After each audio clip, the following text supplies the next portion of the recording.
Alors qu'est-ce qu'une seule journée d'infos à la radio peut vraiment nous apprendre sur les préoccupations d'un pays à un instant T? C'est ce qu'on va voir. En rassemblant les pièces du puzzle d'un bulletin d'information d'Alger, on va découvrir comment les grands titres politiques et les petites nouvelles du quotidien dessinent ensemble le portrait d'une nation en plein mouvement. Voici le parcours qu'on va suivre. On commence avec le nouveau cadre politique, puis on verra comment se forge la souveraineté nationale. On fera ensuite un détour par les tensions mondiales et leurs impacts économiques. Après ça, on prendra le pouls de la vie quotidienne avant de faire le bilan de toutes les nouvelles de cette journée. Allez, premier arrêt, les couloirs du pouvoir.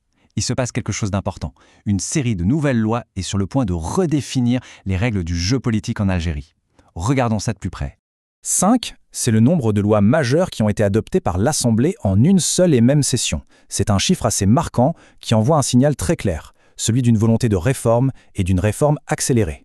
Et quand on regarde de plus près, on voit que ça touche vraiment à tout. On a des lois qui modernisent la vie politique, qui réorganisent le territoire, et même une qui se penche sur la mémoire historique du pays. C'est très large. Au cœur de tout ça, il y a la loi sur les partis politiques. L'objectif, il est clairement affiché par le gouvernement. Mettre en place un système politique qui soit plus stable, plus crédible, pour, je cite, « protéger le processus démocratique ». Bon, et pour y arriver, comment on fait?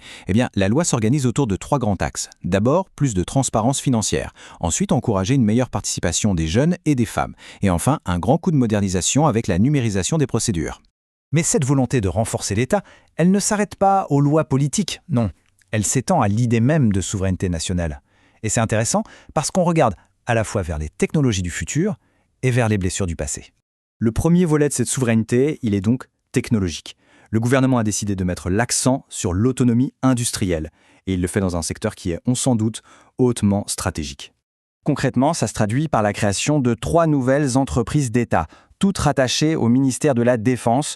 Leur mission, maîtriser des technologies clés comme la fibre optique ou la cybersécurité. L'objectif final, c'est de réduire la dépendance du pays vis-à-vis de l'étranger.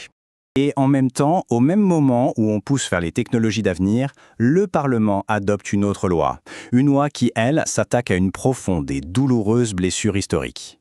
Et là, il faut prêter attention aux mots qui sont utilisés dans cette loi qui criminalise le colonialisme. Ils sont particulièrement forts. On parle de malédiction historique. En fait, le législateur ancre cette loi non seulement dans le droit, mais aussi, et peut-être surtout, dans un devoir de mémoire. Bon, évidemment, un pays n'est jamais une île. Alors, on quitte la scène nationale un instant pour voir comment les tensions mondiales peuvent avoir un écho très direct et très concret sur l'économie algérienne.